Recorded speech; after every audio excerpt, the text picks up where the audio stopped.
Computer, yes. Great. All right. Hi, everyone. This is Gio from Rebalancing Health, and today I'm gonna interview Sara Gustafson. Yeah. Yeah. Fantastic. So, Sara, you are a CHEK practitioner and many other qualification and not only qualification but in embodiment of a practice that you have achieved and that you I have quite a long history of maybe history would be the wrong word. Maybe, you know, depending on how you look at it, I could have had an addiction to education. Yeah. So I have a pretty long list of, I guess you could say, credentials, but really all they are just letters on your name. It's more so about what you embody and what you share with the world. I mean, you know, I went to school 3 times and I got several degrees, master's, PhDs, and I'm working on another PhD now. In fact, the only thing is, and the reason I chose to go for this PhD in philosophy, specializing in metaphysical counseling, is it just because I looked at all the curriculum and it's really everything I read and study and research now.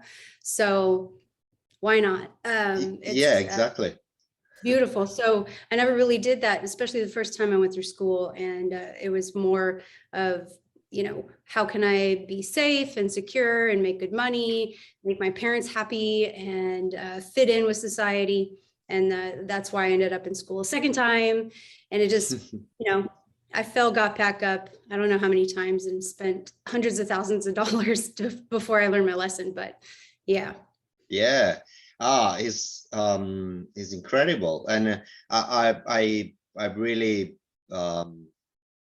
resign with what you said, not that I had myself such a long history of studying and in degrees at university, but the fact that you said that your first degree at university was you felt like that was influenced by safety and security. Isn't that looking back, I mean, with the knowledge that you have today, you can say that, and you can see that in yourself.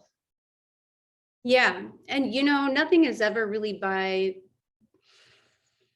mistake. I mean, you can make mistakes, you can fail, and you learn from them. But, you know, when I look back and, you know, my first, you know, round of university, Texas A&M and then Texas State, I studied political science and sociology and public administration. I always went for majored in one thing, and then I always had 2 minors because I never could make up my mind because I knew what I was majoring in wasn't really true. It wasn't true. I put my hand on my heart because I know it just wasn't real. So I would always have like 2 minors because I couldn't like, yeah, but I want to learn about that. And I want to learn about that. And so, but with what I do now, I wouldn't say having those degrees serves me, but having that experience and learning and going through that process, it does serve me, having that knowledge. And, you know, I went out to Washington, D.C., and I worked on the Hill for quite some time as a legislative aide. And I know a lot. I worked on gubernatorial campaigns and both sides, Republican and Democrat. When I say sides, I mean the polarities of that. I worked both. And so I learned so much about that, and that did serve me in my life, and it continued to serve me to this day. And I'm glad I did that, even though, no, it didn't make a great, fruitful career path for me. I guess when we go through those phases, but also we, you know, later in life, they can help us, those learning, they can that they always building block is never, I guess, time waste, or yeah, there is always some small details that if we're looking at it with a good perspective and good safety and security, take it away. Right. If you make some, you have some challenges or bumps in the road, then you go like, oh, what did I waste all my time on that for? It's like time is never really wasted. Really, what is time? But and then spending any amount of precious moments regretting anything or being angry about, like I did for a while, like all that money that I spent on working several jobs and forfeiting, playing soccer at the university, like I really wanted to, because I had to hustle. And so, I spent time regretting. So I will say, like, there is no regret, because, even my second time in school, I went back because really I was going through my wild woman phase and really individuating. And I'm going to be a social justice warrior, but politics wasn't for me because I just couldn't lie. I couldn't really play the game there.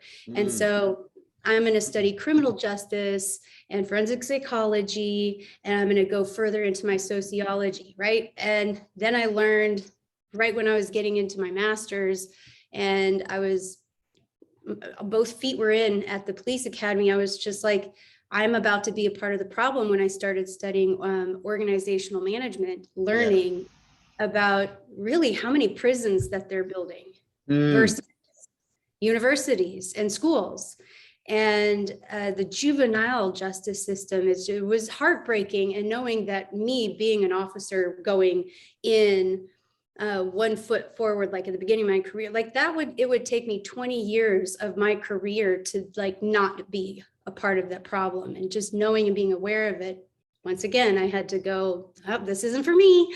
But having all of that information and knowledge and experience and knowing the people I knew and access to databases and research libraries and everything that I did has served me even now, like today with, and so the reason I'm sharing that is because a lot of people have gotten to a point where they're 30, 35, 40, even 50, and they just don't want to throw away a career or all their education, everything, all the work they have done and built up into this point, because then it would just be a waste. It's never, ever a waste, ever. I have started over so many times, but all of that has served me. I have clients now that are going through so much, and having not only, a doctorate in divinity and my minister's license and my, being a level 3 CHEK practitioner and, a holistic lifestyle coach, and being able to really help people on a holistic and integrative, coaching level. I also have the knowledge to help them through those challenges. I'm going to get fired if I don't do this. What do I do? Right? Well, I know exactly what to do, and I know exactly where to get the information.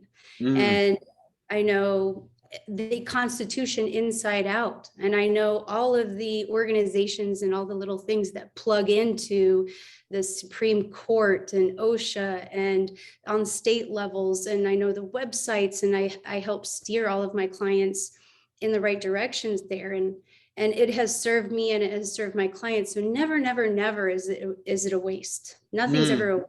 So if you ever get to that point where you're like, but I've worked so hard and I've got myself to this point, but you feel something else and you want to change and veer off path, right? Maybe back or into the right path, but you don't want to let go of everything you've built.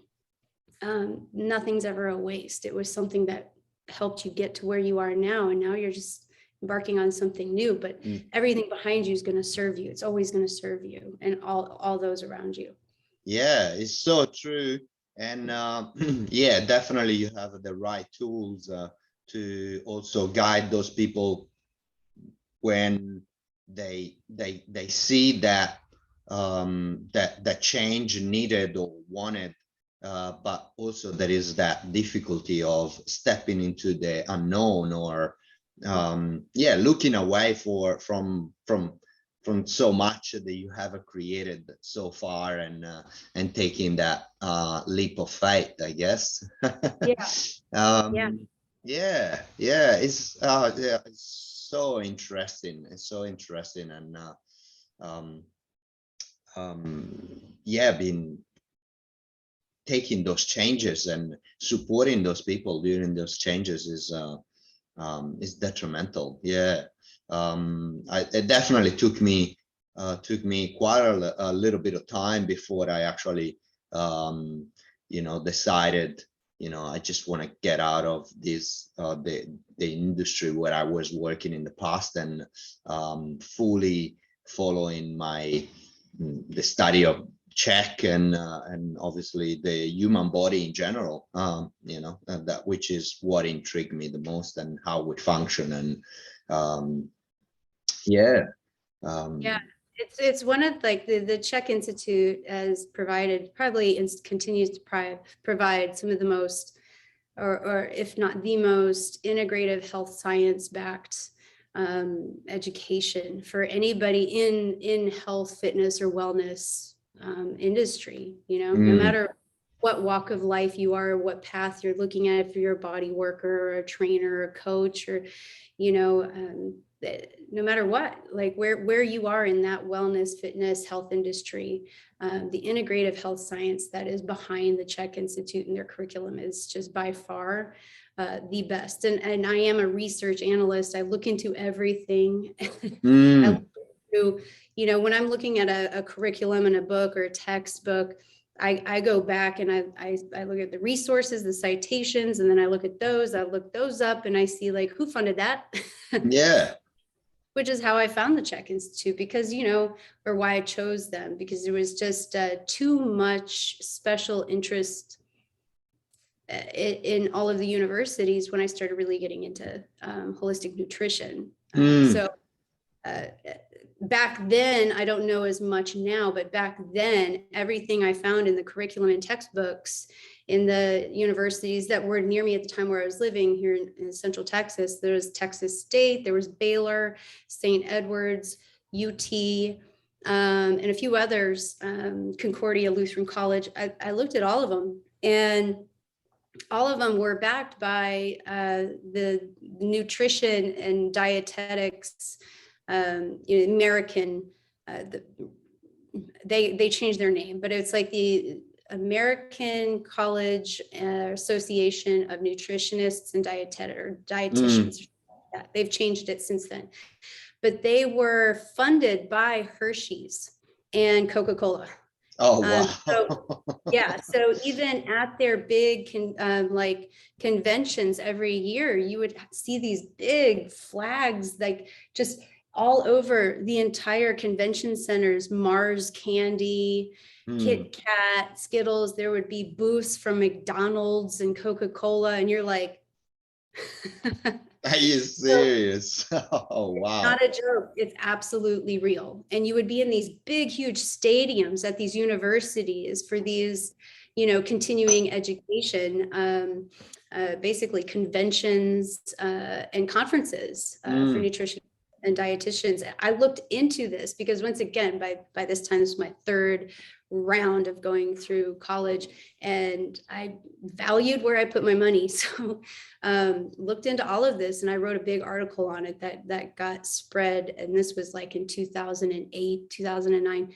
And I mean, I really dug into this. And it was just, I couldn't find anything anywhere, any university that didn't have curriculum that wasn't funded by at least one of those. There was three big ones: a Merrimark, which was a big food company that kind of like covers all of, the big, like, Kellogg's and Heinz ketchup, like all those. The major, Cisco Foods, they kind of cover all of those.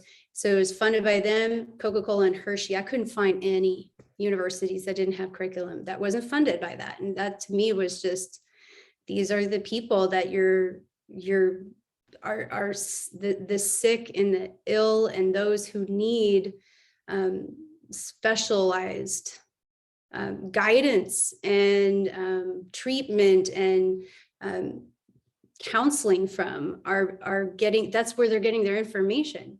And so I explored further and ended up finding some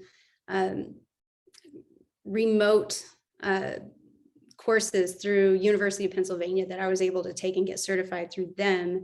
And then I was doing some other stuff through International Sports Science Association, which Fred Hatfield, who's now passed, but he introduced me to Charles Poliquin, who then kind of veered me into, oh, who's this other bald guy over here? Called CHEK and the curriculum. And I tried very hard to really pick it apart and find something wrong, but it was hands down the best.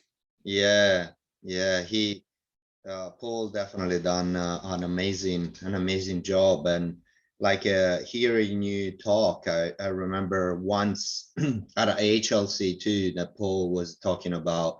Once he was training this basketball team, and because they were sponsored, one of the major sponsors was Gatorade or one of those beverage, and he was saying, yeah, I had to get all those big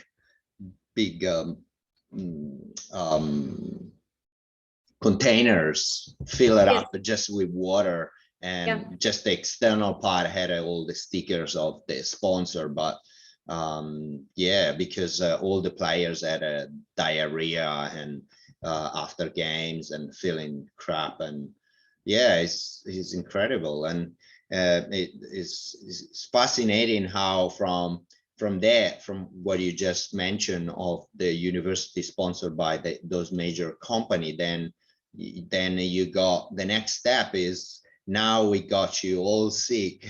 Now we feed you all this medication. Isn't that a vicious circle? Well-oiled machine. It is. Yeah. And, universities really depend on funding as much as possible, and whoever's going to fund them the most, that's where they're going to take the money. I mean, they really depend on the same with research. I mean, that's like that's the golden ticket. If you're a university, the more research that you pump out, like the more you're seen as like the university to go to, which means you get more money and you can charge more for tuition. And so it is like a corporation. And so, yeah, there's never any real, it's difficult, when I analyze studies and things like that, it's very difficult to find something that's 100% all around. This is great, but if it's going to be involved with the university, it's hard because their funding is very minimal, and so you'll get like studies that are like 6 weeks long, 12 weeks long. That's, even if they have like, more than 500, even more than 1,000 subjects, that's not very long time to study something and know what an outcome is. So it's just, there's always something. But then if you have like a really big study and it's just being touted as like the study for, whatever, if it's pharmacology or, exercise science, you always look at, who paid for that. You need to look at who paid for that, who's benefiting from that, because if it looks like, this is not, you can't argue with this is good. This is a large group, and all the variables look great, but if there's not a lot of comparison, and they didn't do a lot of peer review, then you're like, who funded that? It's too biased. You got to have some peer reviews and put it into a collection of survey amongst other studies that are similar, and then we'll have an honest idea of what that is. And talking about study, and obviously you mentioned that you went through Charles Poliquin, that unfortunately he died. Great man. He created some really good material himself. Mhm. And then you got to Paul CHEK. Yeah. And from what direction did you dive, or you arrived to the CHEK Institute? Was more a movement base, or was more Well, I was going through, so I had met Fred Hatfield. He's known better in many of the like bodybuilding circles as Dr. Squat. He was the all right? first man. He's the first man to break 1,000-pound squat. And he started the International Sports Science Association and began all that curriculum. So I had gone through several of his programs and got certified as personal trainer. And I met him through a mentor of mine here in Central Texas. His name is Ken O'Neill. And he became a very dear friend of mine. And he was actually a Buddhist priest, and didn't talk much about a lot of his time in Japan. And he was he called it Bodhi building instead of bodybuilding. And he's a very eclectic man.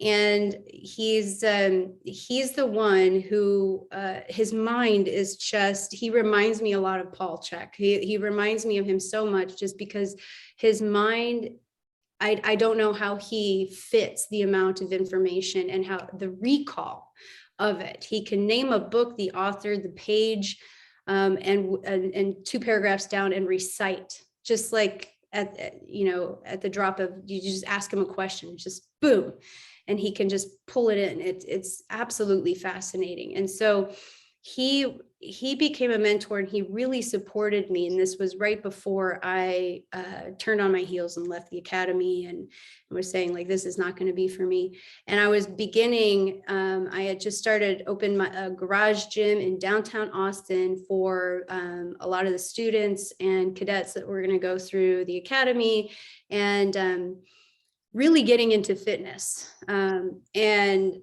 so it wasn't through a movement or a fitness interest that I found or began work with the CHEK Institute. It was more, I was interested more on the holistic lifestyle and the nutrition platform. So I had already gotten my certification through UPenn, but I was interested because the females that were coming into my gym were getting injured far more than the males. And that I started to notice, like, there was like almost a pattern and a rhythm to it. And I wanted to know more about that. And I also noticed, the men were just slinging, the protein powders and the pre-workout, post-workout, all this stuff. And then the timing that I noticed about women. So I really wanted to know more about this holistic lifestyle, like integrating that, and how I can integrate that more into my work with clients and people who are coming through the gym, and how that can optimize their experience and their life and what they're getting out of the movement part of it. And so that's how I found them. And Ken O'Neill, who recently passed away a few months ago, he's the one who introduced me. He took me to Florida, and I met Fred Hatfield, and Fred and Ken both had such a reverence for Paul CHEK. And I don't think either of them had either met Paul. But they kept telling me, like, you gotta ignore this Paul Quinn stuff. Like, Paul's the godfather of it all. Like, he's the one that, like, they kind of almost trashed Paul Quinn, even though they respected him. They were like, Paul's the one. You gotta, kept pointing me towards Paul. Yeah. Even though at the time Paul irked me, because I would watch videos and I'm like, this guy is just so full of himself. Like, I can't finish this video. Like, what he's saying it makes sense, but like, could he just finish the sentence without talking about himself? Like, it was just, I was so triggered. But they said, if you're thirsty, why are you complaining about what kind of cup it's served in, like, so they really encouraged me to follow through on the CHEK Institute, and I'm so glad they did. They are now have both passed away, and so has Charles Poliquin. So yeah, Paul lives. yeah. Paul lives. Of all of my mentors, Paul is here. Good, good. And I mean, you started studying at the CHEK Institute, and you studied for quite a long time the courses of Paul, but then you created your own course into the CHEK Institute, right? Which is holistic health and performance for women. Women, yeah. Yeah, which I went through, and it's quite amazing. I loved it. I mean, I read it through in the past through Equal but Not the Same. But your course it definitely took me completely. Is an amazing course in depth, and I can see the amount of time and personal experience that you put into that course is incredible, and it's so needed. It's so needed in the fitness industry at large. And I don't know if you can see, like it took over 12 years that the white binders here are wow, all the research here that I just collected, and for years and years building up that course. And I didn't even know it was going to be a course. It just, all I know is that I was putting together and organizing information and data that I would then cross-check to see, is this data actually out there mainstream? Is this data actually in any courses, any training, anything for any care providers in the medical curriculums? Is it in any universities? Is it in any personal trainers or for body workers, anything? And I was constantly cross-checking. That's like really what I was doing. And none of it was. Some of it was in books, like a lot of feminist authors were writing about it and publishing about it. But even a lot of the,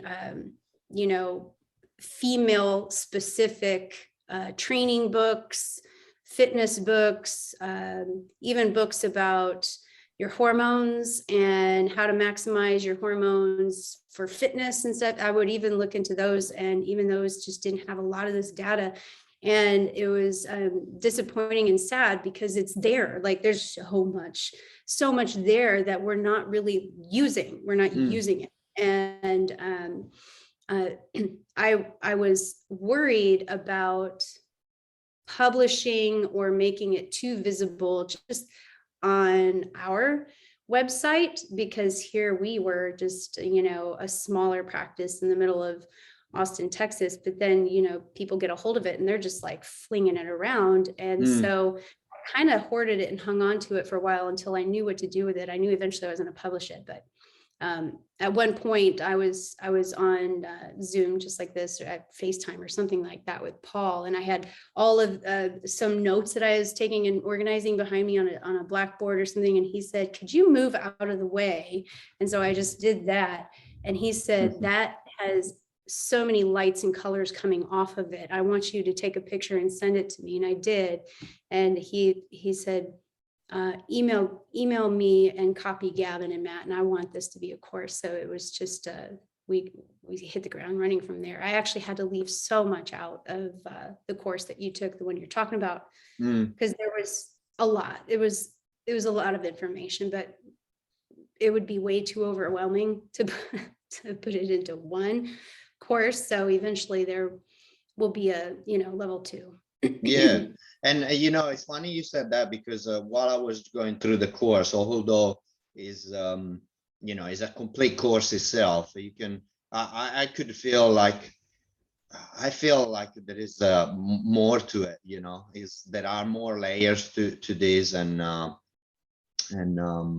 yeah, I definitely felt that. But and at the same time, I I enjoyed it so much, and made me understand from a male perspective, although I knew, women have different hormonal profile and go through, menstrual cycle, and consequently that's driven by hormones. But I didn't have that perspective that you shine light to it, all the phases and how that influences the woman, how she behaves, how she feels, and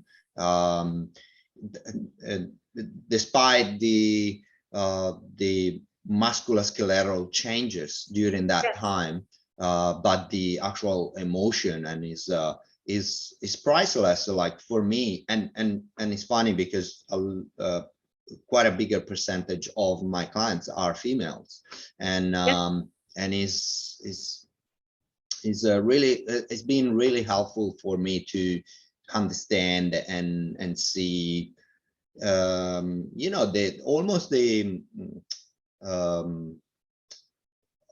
personality changes into the female in front of me, that it changes, and changes throughout the month. And through each phase there are, so not only are there cognitive changes based on the hormone changes, there are emotional, and then you add the cognitive plus the emotional changes that will create behavioral, right? So so we can say behavioral, but that's going to differ woman to woman individually based on the kind of cognitive and emotional fluctuations throughout each phase of the cycle. Now, there is a baseline. There's an average of like, this is what you can expect when, let's say your baseline progesterone level for phase 1 is really low and your estrogen is really low. That's pretty normal for menstruating women in phase 1. It's really low. That's baseline. Now, if suddenly phase 2, both of them start to go up, but estrogen is going up higher, we can expect pretty much most women who experience that to go through very similar cognitive and emotional changes. Unless their estrogen is low. And that's why I talk about it, because if you're not experiencing certain, I would call them baseline average cognitive, emotional, physiological symptoms, then that's something to help you tune into and connect with your body and go like, well, wow, I'm on day 12 and my energy is not improving at all. I feel sluggish and slumpy and bloated, and I feel like I'm still on my period, but I'm not menstruating, and nothing's really, that's weird, and that's kind of normal for me. Well, then there's a really good chance you got a hormonal imbalance, because by day 11 at least your energy should be peaking, and then by 14 you're laser focused. Like you're like the cat meme with the cat's got like laser eyes coming out, like like that should be happening if your hormones are balanced. And then of course the older we get, it kind of starts to dip a bit, but and that's a lot of the information that I did have to leave out, because we talk about methylation when you look at an individual's methylation capabilities and their body's preferred methylation pathways, that is going to affect DHEA, testosterone, and how much we have 2 types, well actually we have 3 types of estrogen, but 2 main ones prior to menopause. And so the body's preferred methylation pathways in females also going to determine how quickly we rebound and make new hormones. And I talk about women are 80% of autoimmune diseases are women. And I had to leave out like, what are all of these autoimmune diseases? There's so many actually, but the most common ones we see are thyroid, endometriosis. celiac disease and fibromyalgia or chronic fatigue. And you go, well, why is that? And you look at these biochemical and physiological differences among women, and also the lifestyle differences between men and women. And you put everything together. So that's why I gave sort of like this foundational thing with understanding in the course that you took, because then you can take that and hopefully and eventually when I put more together for possible level 2, we want enough students to, take this course and for a few years and kind of digest it and practice it before we throw more at them. But then we're going to start looking at very specific autoimmune diseases and why those tend to express themselves. Because as you know, we have our energy centers and the metaphysical correlations to certain diseases. And we also look at the immune system and how the immune system is so different from a male, female to male, because the females have higher levels of estrogen. And we have E1, E2, E3, but estradiol is E2 is like the big one. That's the one that like really keeps the engine going. And it's a metabolic one, but it's also really great for our immune systems, which is why when we're about to go into menstruation and during menstruation, our immune system kind of drops. We don't have the estrogen to really keep that immune system running. And a lot of women get sick right before, during their menstruation or phase 1. But also that's why we are seeing a lot of these issues with men and during this time, during COVID. And I kind of want to let this thing ride out, because I'd like to include that in terms of vaccine reactions and viral and pathogenic and bacterial responses. Women have like a higher innate immune response to all of these things. And so, men are coming out with higher levels, higher rates of myocarditis and blood clotting and all these things. But in terms of reactions and responses, what we're seeing in a lot of the worldwide reports is that the neurological adverse events to the vaccine, I'm not saying it's profoundly, massively different between men and women, but a pretty good significant number more are women. Yeah. Whereas men, it's affecting the circulatory system and the blood and the heart. So that's something that's very interesting to me, because for women, we also have very different T cell antigen responses and the way those work and how those communicate with other blood cells.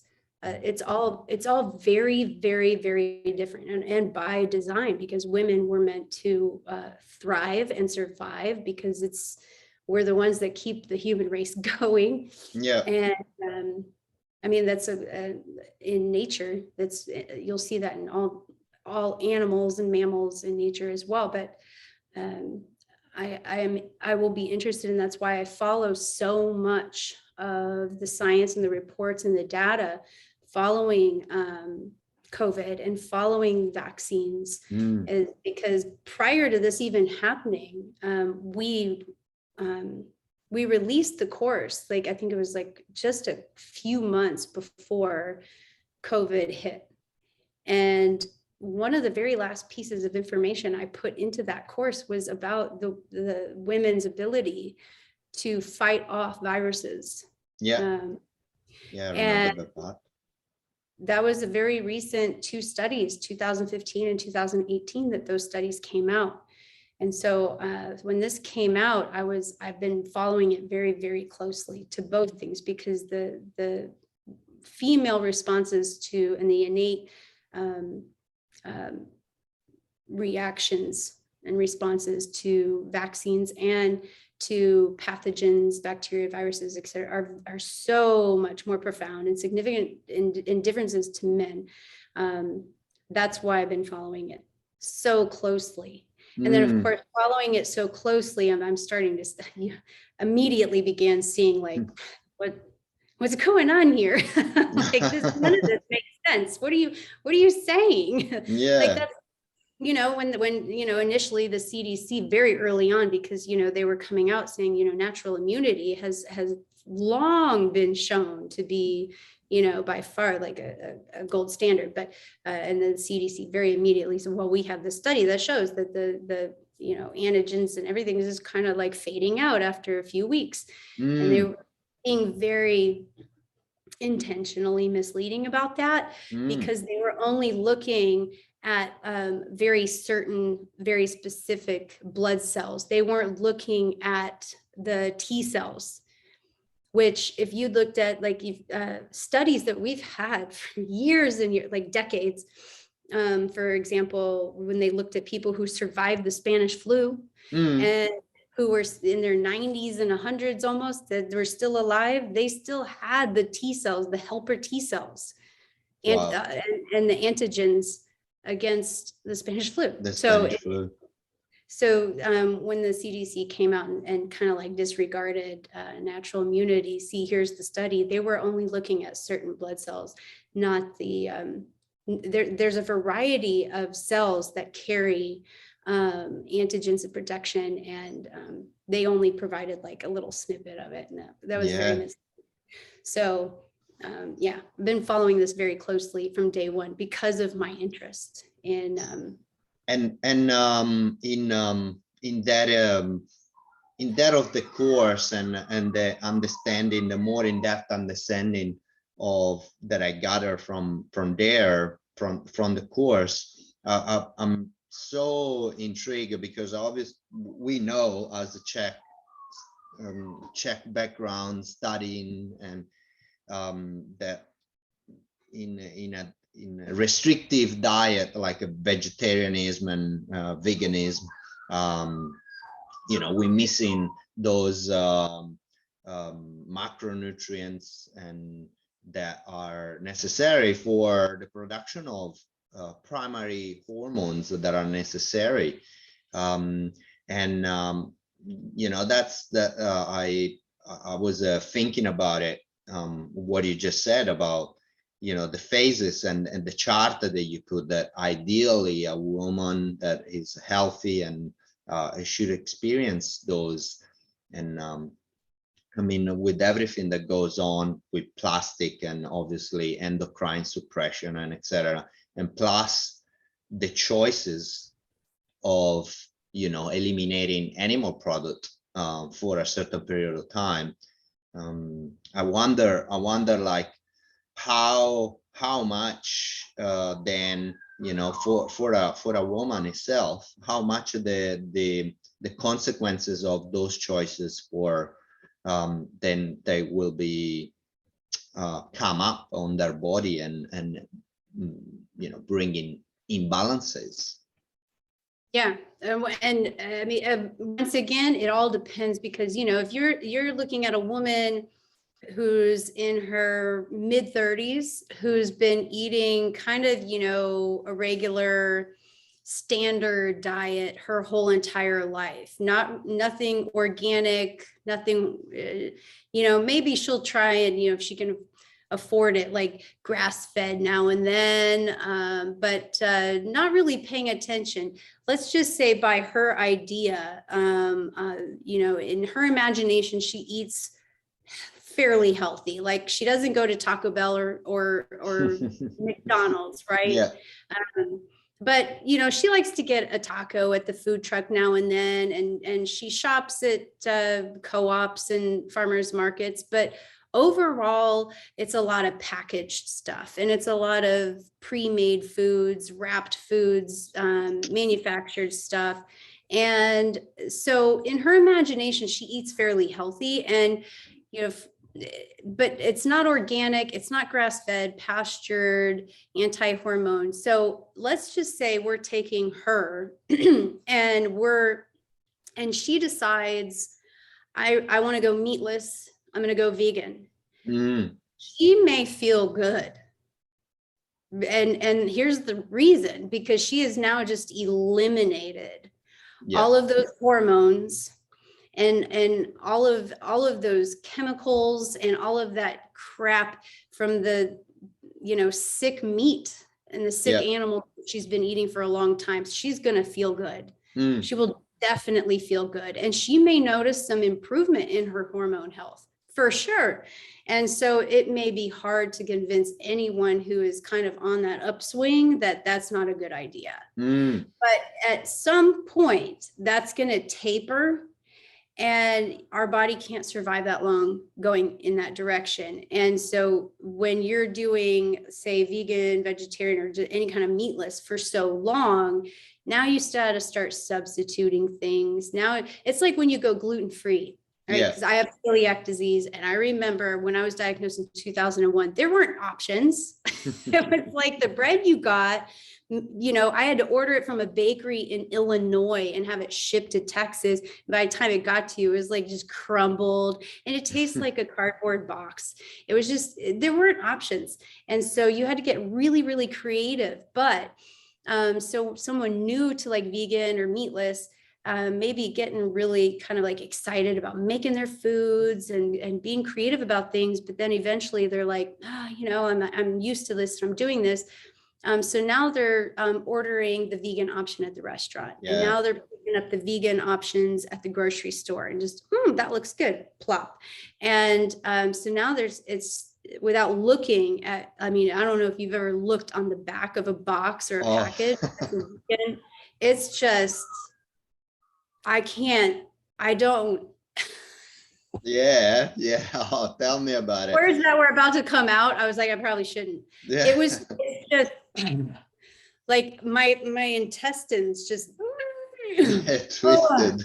And I don't mean to be like on my high horse, like, oh my God, this is so unconscious. How do you eat that? Like, no, it's more of a, like, I've been studying and reading this and living this way for so long that when I hold something like that in my hands, like I physically respond to it. And so I'm not saying that in a way that as if to say like, oh, like, in a condescending way to anyone who does. It's a sadness that so many people are eating that, but also it's not a surprise that now, let's say the woman that I was saying in the example, she's just starts, the vegan meat, the vegan bacon, the vegan cheese, the vegan milk, whatever. Although we get vegan milk now and then, oat milk here and there, if it doesn't have a bunch of junk in it, or I found an oat pudding that's great, but that's considered vegan. So there are healthy options, but if you're just like, oh, it's vegan, so blah, just like, oh, it's gluten-free, therefore blah, in the cart it goes, So if you start doing that, you're just clogging yourself up. So she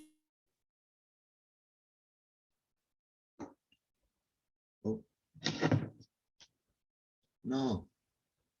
What happened? Jesus.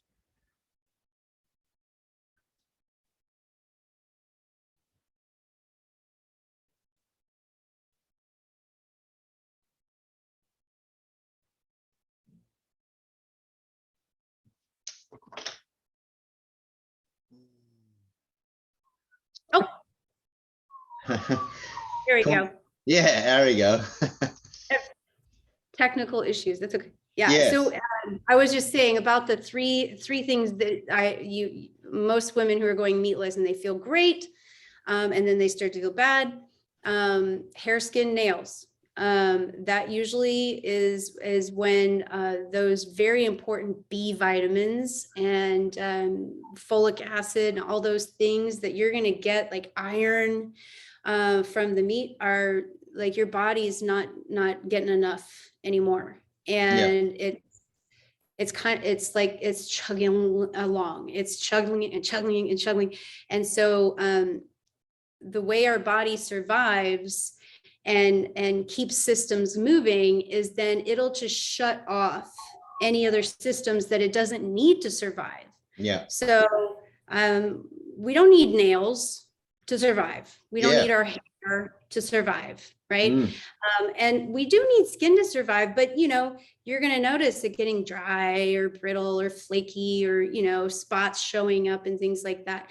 And so all of those things are going to point to a thyroid issue. And if the something's up with the thyroid, then something's up with the liver and the adrenals.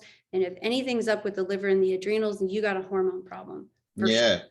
You got a hormone problem, you got a gut problem. So it's just the whole thing. Oh yeah, we're so interconnected.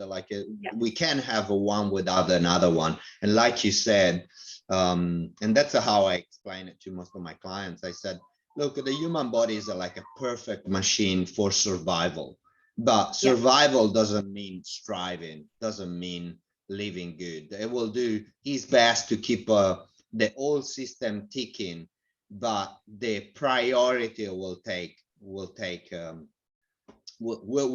be the priority. Your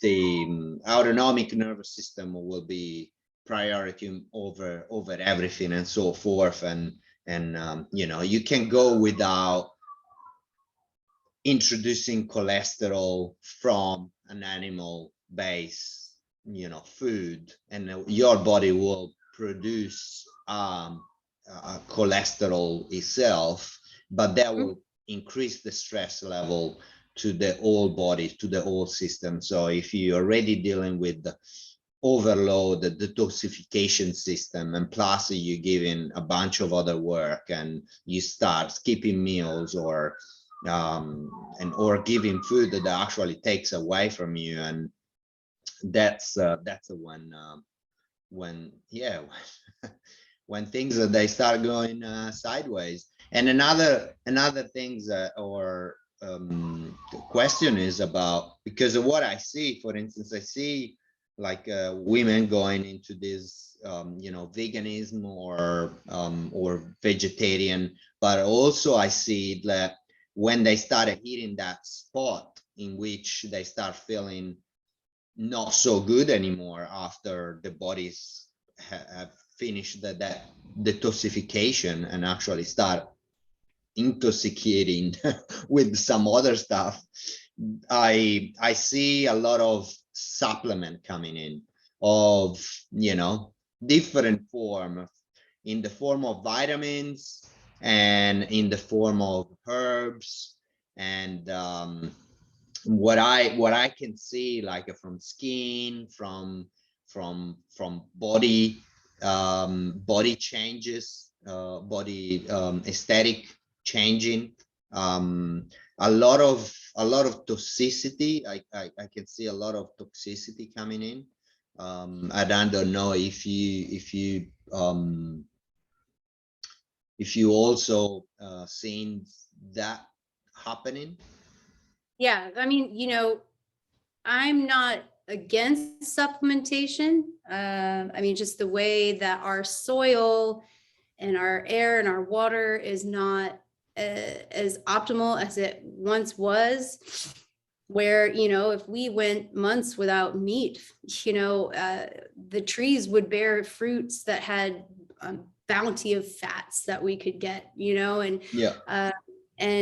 but now we have soil that's polluted, air that's polluted, water that's polluted, and that pollution is always depleting us from the nutrients and minerals that we need. So I'm not against supplementation, but I am for getting as much as you can from a food source, some sort of food source.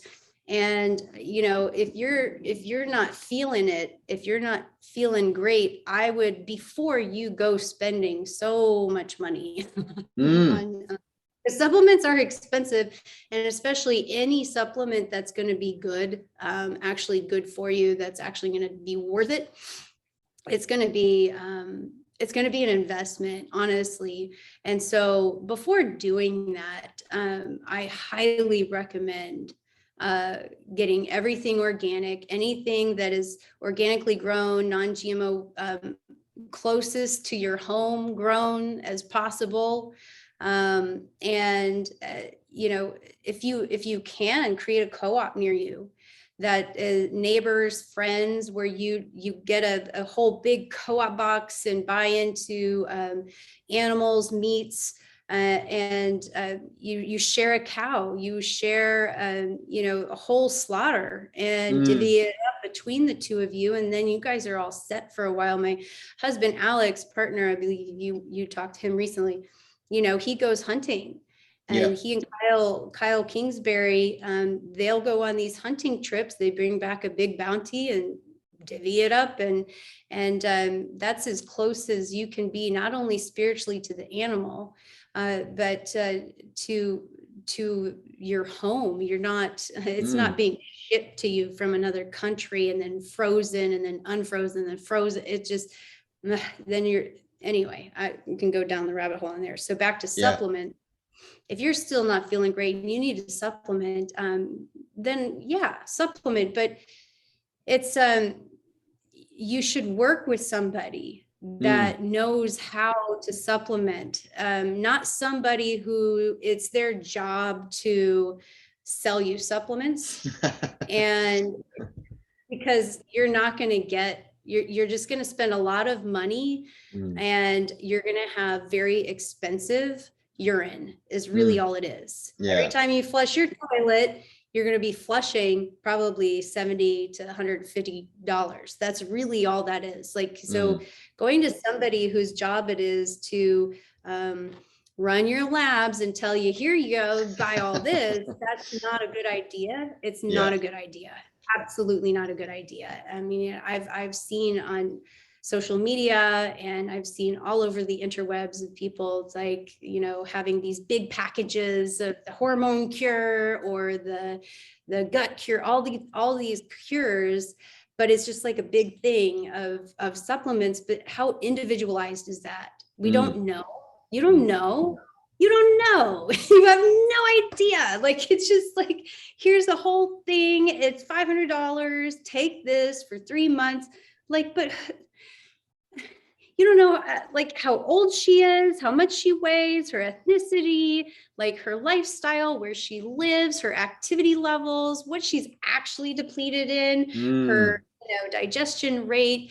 I mean, again, we go back to male female differences. Women, like, their liver processes things way quicker than men. It's, you go, and if you're taking it by mouth, it's got to go through the digestion system. So rather than up the nose or up the butt, like, you avoid the whole digestion. But, you know, so how's your digestion before you take B12, right? If your digestion's off, how do you know you're getting any of that B12 in that supplement? You don't even know. And so that's what I'm saying about with supplements. You got to work with somebody. And a lot of CHEK practitioners have learned a lot about this, and they understand that. You know, I have met some that have kind of gone off on a path of, like, really selling a lot of supplements. But, you know, it's just, once again, just be very careful, ask questions, know what questions to ask, and ask if you could do some labs and really get a good idea of, like, what you're deficient in. And first, before throwing some bottles of supplements at it, like, how can I increase this in a using a food source or a plant, or herbs, flowers. There's lots of ways that you can get those. I mean, like nettle, stinging nettle is, I mean, that stuff packs a punch, and it's cheap. Like, you can get organic stinging nettle. I just ordered some from Star West Botanicals, which is a great website, by the way, to get bulk herbs, flowers, and all that. And stinging nettle, I mean, it's high in iron, vitamin C. They got all the, you know, it's great right now when cedar's going crazy and you get a little inflammation. And it's high in iron and C, and it's high in the B vitamins, and it's got so many minerals. And then you got stuff like shilajit, and which I guess you could call a supplement, but it's like it's like tar, and you throw it in like your tea or something, and it's, I mean, it's packed with minerals. Salt, right? Like, you know, salt is sometimes people just need salt because everything they're taking in is just going right through them. They're not absorbing it. Sometimes you just gotta throw a little salt in. And so you just, yeah, when it comes to supplements, just be careful about how much money you're spending and how mindlessly you're doing it. You have to, like, I always ask my clients, like, what made you decide to take that supplement? Like, how did you come to the conclusion to that? And how do you know that you need it every day? Like, you know, especially women, you go through 4 phases. Like, there's like maybe phase 3, you need more, you know, DHA, and you need more like fish oil type fatty things. But how do you know, should you be taking it every day? Do you know? Like, how do you know? Like, how tuned in are you with your body? And so bottom line, ask your soul about your supplements. There's no lab. That lab, you take a lab, it's going to tell you what you're deficient in that day. But what about the next day? And 2 weeks from now? So yeah, long story short. Yeah, it is. No, absolutely. Thank you so much for expanding to sharing your knowledge on that part. How are we going with time? I've got let's see, it's 2:09 here. I've got about 30 minutes. Okay, cool. Sweet. I'm intrigued, and I wanted to know more about your ministry of rite of.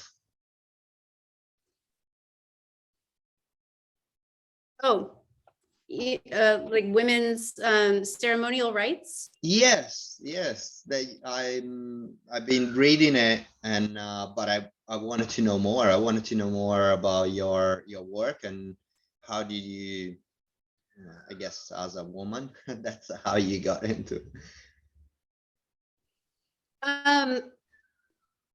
You know, what really intrigued me was I began working a little bit closely with Angie CHEK. And she introduced me to the Pachacuti Mesa tradition of cross-cultural shamanism. And so I started the curriculum and started doing the initiation through the Heart of the Healer Shamanic Mystery School. And that was more of just for me personally, like a personal journey, not anything that I was like going to be marketing, advertising, or like the intention of it was not for clients or for work. It was, the intention of it was more for deepening into myself. And when I began to explore that, what I landed on was there are a lot of, there's a lot of language. There's a lot of, which is what I'm going to be writing my thesis on here for my PhD, is etymology. And I find that with as an initiate, I get, as an initiate for the Shamanic Mystery School, ironically, and also as an intellectual, like a very, I mean, I'm very heady, obviously. I get hung up on words. I want to know words. And like, so when it's a different cultural language where, like, you know, we're a Kocha and Mama Kia and Pachamama and all of these other things. And I'm like, wait, I'm back up, rewind, because I don't resonate with that. It doesn't, you know, it doesn't assimilate into all of my being. And so I have to really like hold it. And so the reason I decided to really go into the ministry and work with ceremony. Now, I don't do big ceremonies all the time, and I don't advertise this much either. It's just, I found it important because what I'm seeing is that that was a very key observation I had, Mm. is there's so much esoteric language out there that has a lot of very deep meaning and deep history and deep etymology and symbology, but we're paying attention to too much to the like the superficial substance of it, Yeah. and like how that makes me sound when I say it, and look how much I know when I use all these words, or I wonder, it's really like we create this attachment to a certain language and a certain form and style of speaking. And it's, I observe that in a lot of different communities, especially kind of right now, this, the new age, spiritual conscious,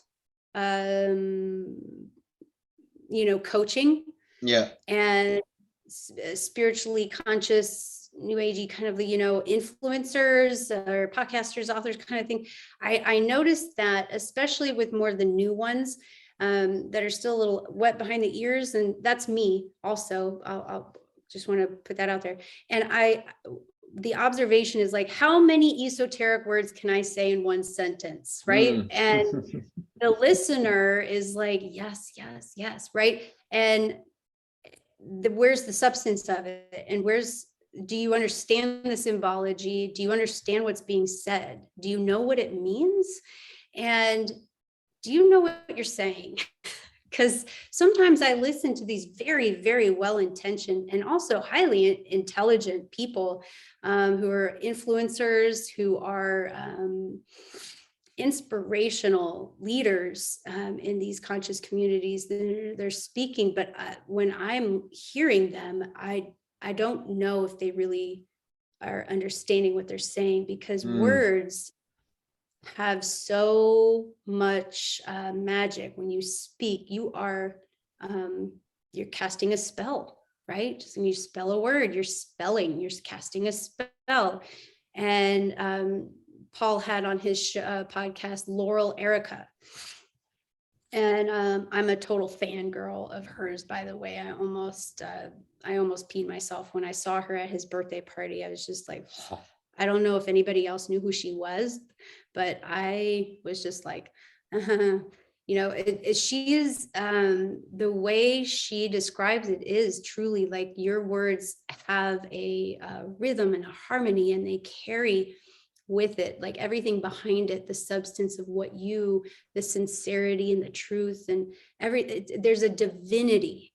And so back to the ceremony and why I really wanted to have a foundation of providing ceremony and became a minister, is because I wanted to acknowledge that for every woman, but also man, this is not exclusive. It's that it is what you make it. You don't have to memorize every single cross-cultural special word for the moon or for the sun or for the earth and regurgitate it in order to lift your consciousness. You don't have to, because just the vibration of what you're thinking before you even think it and say it, the moon knows, the earth knows. And so you just say what you want. You make it your own. You do your own symbol. You were brought here with your own magic, with your own, like when we talk about will and free will, and there's so many layers to that. And I would say, if we work through our shadows, maybe we've got free will, but we've also got divine will that's always working through us. And so that's why I just thought this would be so important, is because the little girl in me, when I first started kind of working through some of this stuff as an initiate, was like, I felt that, but what if I can't remember these words? And then am I not good enough? Am I am I going to be a bad shaman? And, you know, like all the just terrible, horrible things I would say to, and I would hear these things. And then on the same side, you know, on the other side of the same coin, there, I imagine the thought of, if I just memorize and regurgitate all these words, I must be a good shaman. I must be a higher conscious being. And that's what's going on in the world today. There's like this polarity and duality of these, you know, it's the same coin, two sides. And I want everyone to know that in that space that it doesn't matter. Like you make your own word. Like you can call yourself Rumpelstiltskin or Goldilocks or whatever you want. But, you know, in my mind, I feel like, you know, that's taken. You know, think of something but maybe you don't even think, just be still. And what does it sound like? What does it feel like? And maybe you don't even have to speak the word. Maybe you draw it. Maybe you drum it. Maybe you use a flute or sound or a movement, and there's just no rules. And we apply this like identity and association in an academic way to be seen as and identify and associate as something, right? And it just removes us. It shows further our idea of separation. And so to answer your question, that's why I became a minister. Yeah.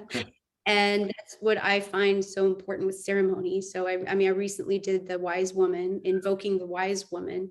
Yeah. Because I think, you know, when people think about a wise woman, they think of like, you know, the crotchety old lady in a rocking chair, and she's like, you know, but for me, we all have the wise woman in us, and we got the shadow and we got the light of the wise woman. But the wise woman can be very like, you know, in many ways,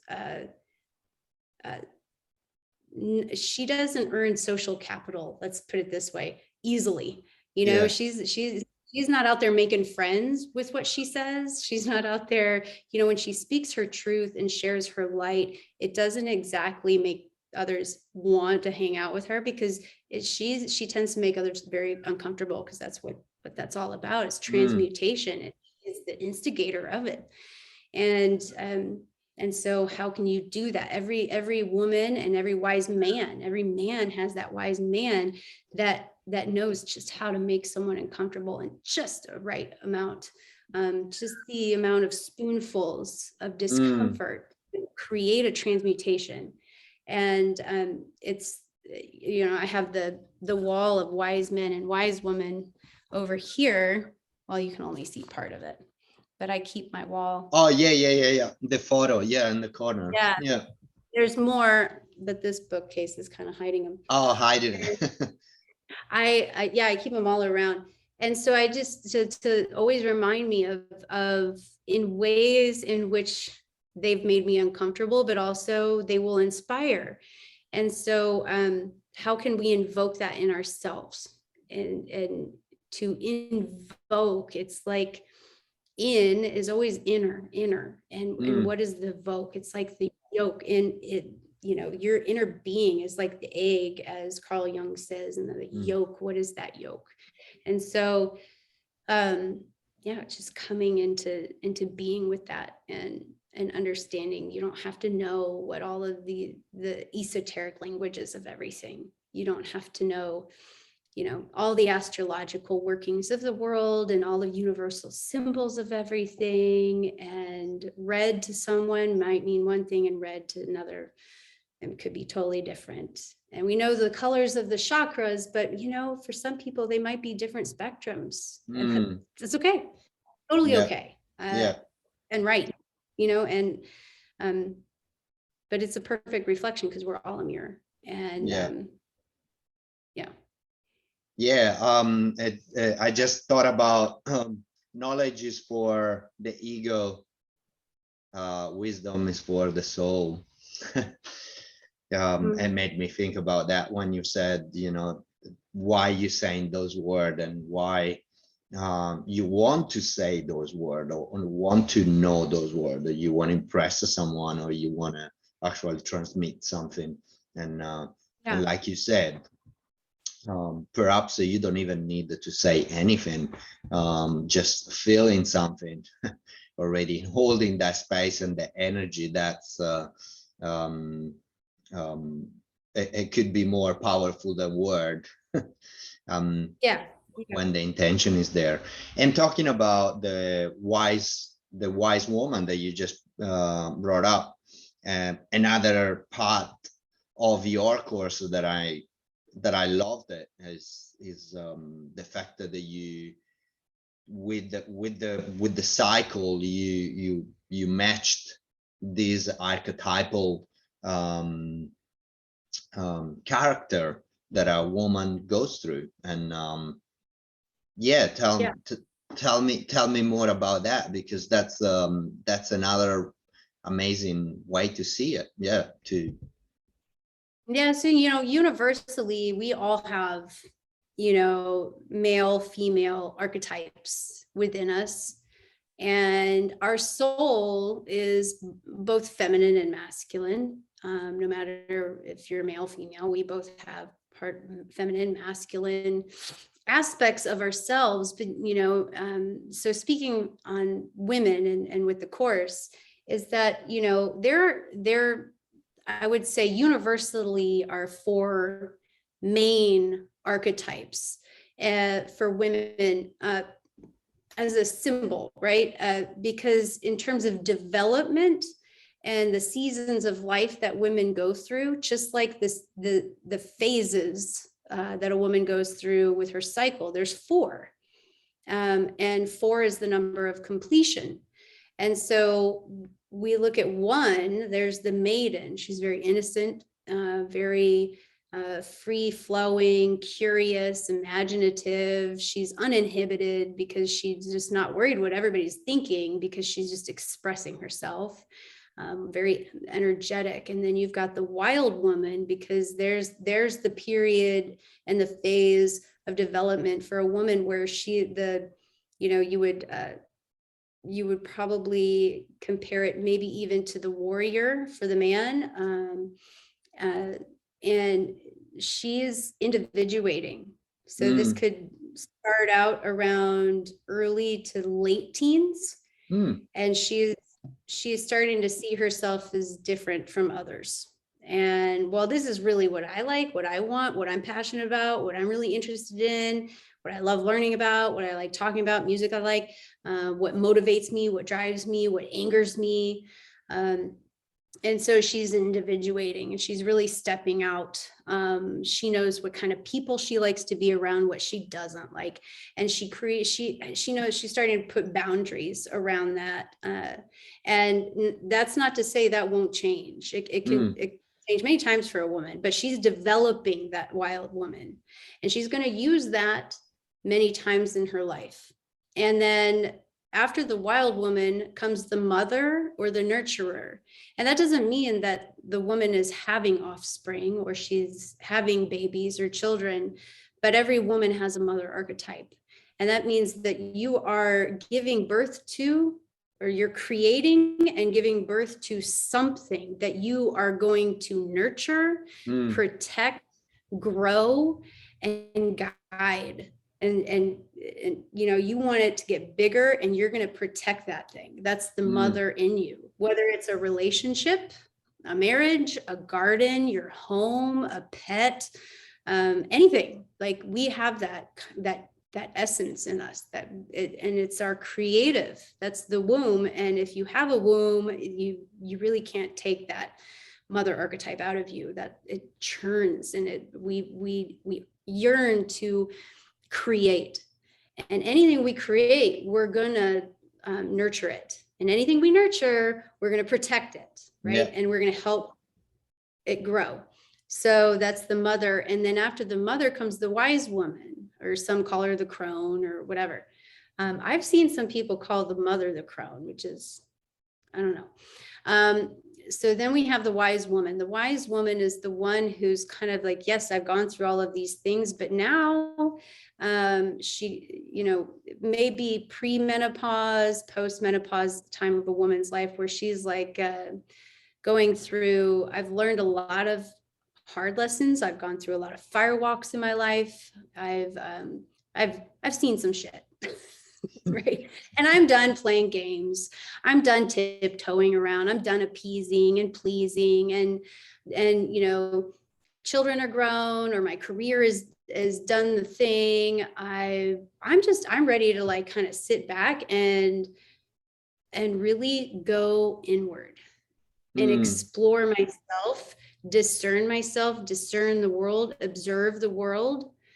And that's the wise woman, where she starts to take opposite ends of the polarities and really just almost like holding the two globes in her hands and just looking through them and just really making sense of things, new sense of things. Yeah. And it's really uncomfortable, but she can also do it to you.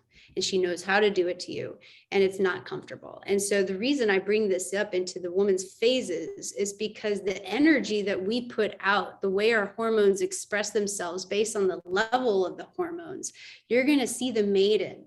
The maiden's going to be like, oh my God, you know, when you're crawling out of menstruation and you start that new, fresh, like, oh my gosh, I have energy, you know, and you're starting to feel good. That's the maiden. And then the wild woman, when you've got like all that like focused, driven, you know, stand back. I have things to do. I have to-do lists. And on my to-do lists, I have lists about what lists to make, right? Like that's the one, like later, like she's writing lists of what lists to make. And then you've got, you know, the mother, the nurturer, is where she's kind of coming down, like the estrogen begins to drop, but like at the same time, the progesterone's going up. The progesterone is like more calming. And that's the cue, like that now's the time to start taking care of your body. Now's the time to connect with Mother Nature, the mother in you, the womb. That's your mother. And then you being the mother to yourself, your vessel, the body. And then as menstruation approaches and when it starts, you want to have fortified and taken care of the body to be able to go through that release and that change. And so that's the mother preparing and taking care of the body. And then the wise woman, that's just all bloody hell, right? Like that's like, you want pain, I give you pain. You know, like you want the mess, I'll give you mess, clean up. You know, that's the wise woman. You want a lesson, I'll give you a lesson. And that's really kind of going inward, feeling everything that's being released, and the solitude and the honoring all of that, and knowing that like all of the water, like the water and earth is really truly the blood of the mother. And that's the blood in you being released, the blood of the mother. And so it's just the wise woman is always teaching you something through that time as your body's going through all those changes. Yeah, you can't run hill sprints and do box jumps. I mean, unless you want bloody shins. And so let's sit down with your impatience about that. And what are you learning about your impatience? And yeah, you feel bloated and you want to eat like crap, and let's learn about that. Like it's uncomfortable. And so that's why you see these expressions of all of these archetypes. Even if a woman's 20 and she hasn't really developed the wise woman, she still has a wise woman in her. She still has that. She can tap into it at any time. Yeah. Oh, amazing. Amazing.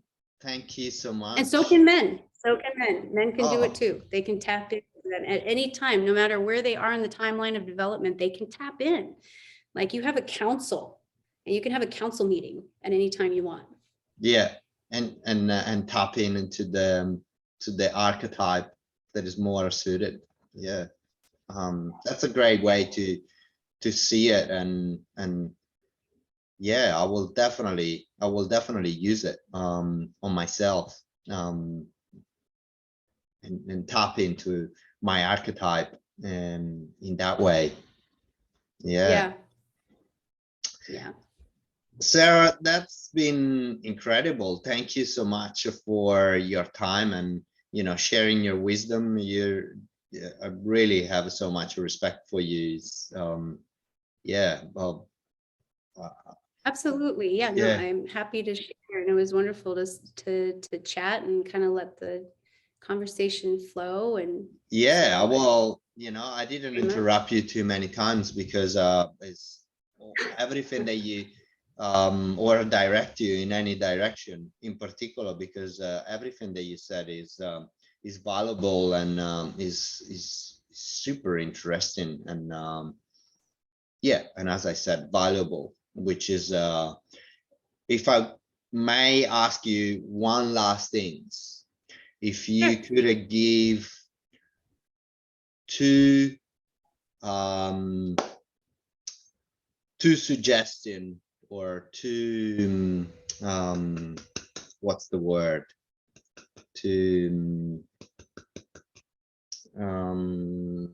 Suggestions, pieces of advice. yeah, pieces of advice. Thank you so much. My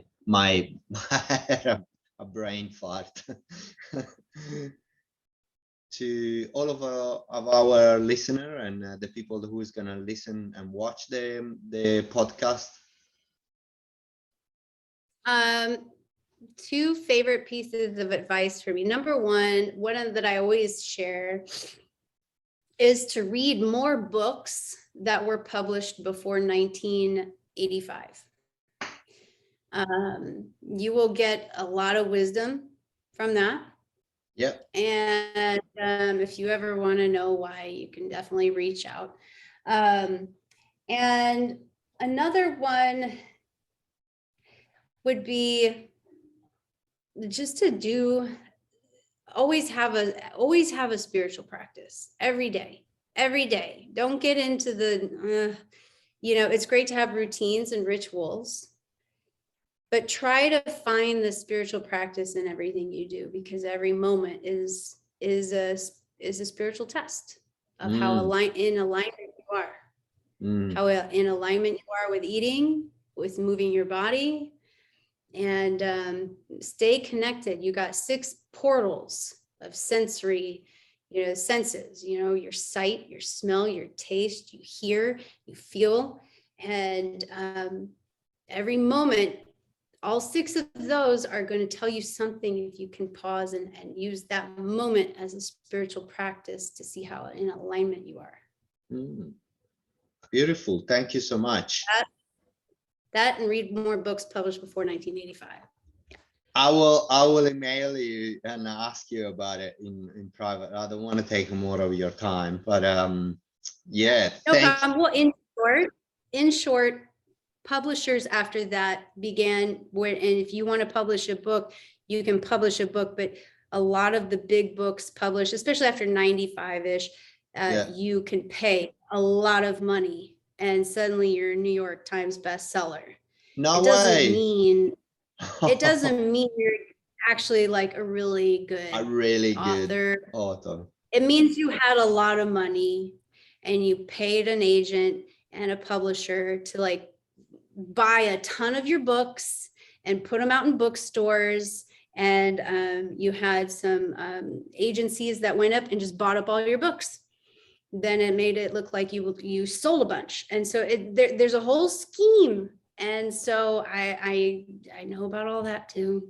Wow. So it just there's a lot of those actually, out there. It crossed in my mind because I listen to a lot of Audible, and all of the time I see all these new books, and so and they all bestseller.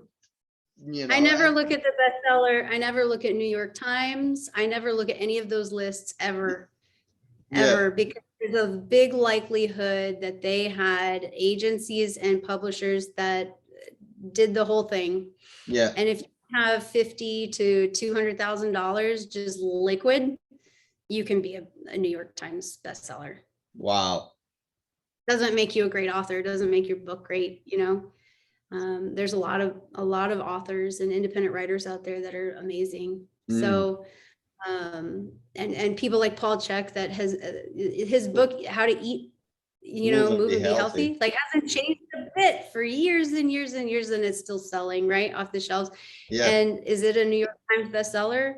No. But how many lives has it changed? Oh, right. So, right. And like how many people have heard of Charles Eisenstein? I mean, he's not like the biggest person out there, but oh my God, like that, the most eloquent writings I've ever read, most inspiring, and like he should be. So, and he writes both German and English, but it just this. I don't look at New York Times bestseller selling lists, and a lot of the high lists on Amazon and things like that, they're going to be skewed. And I don't look at like how many people reviewed them. I always look at like the look inside first if you're on Amazon, and I read through a bit. Yeah. And then I'll see like, okay, what's the style of writing? And that's me being the research person. Yeah. But you know what? I'm going to send you a couple of links because, this is what I do on our platform, Primal Pride, is I help all of our members kind of like weed out all of that stuff. I have several websites that are just free libraries where you just download books. Just download them. You have PDFs and just and just read them on your web browser if you don't want to download them and take up space. So I put free books and downloads and stuff on there for all our members all the time, just to kind of help and with synopses and stuff, because that's just my brain. I research and do all of that stuff. These are great resources. I found an amazing free online library. If you ever want to get like free books such as orthopedic physical assessments, Atlas of the Human Anatomy. This is huge one that's amazing for CHEK practitioners, by the way. Yeah. Also very expensive, and I found it for free online. So I do a bit of that with my book for studying like anatomy and etc. I can't remember the old name, Kendall, kinesiology. That one I downloaded online, and a few other books. I do that. But yeah, what you're saying is so valuable, because even if you find something that is being said, like one of those that is a New York bestseller, and then or Oprah's favorite, right? Yeah. Like, it's Oprah's favorite this month. Like, doesn't. What does that mean? How much did they pay Oprah to say that? Yeah, exactly. And it's so important, because with that piece of information that you just said is like, is it actually true? What else can I find out there? And it's so important in this day and age. It's so important with the internet that we have and the social media. You can really get badly influenced or badly directed. And then we can see it, like you said it right at the beginning with the old COVID stuff, is like, you gotta take things with pegs, right? Like,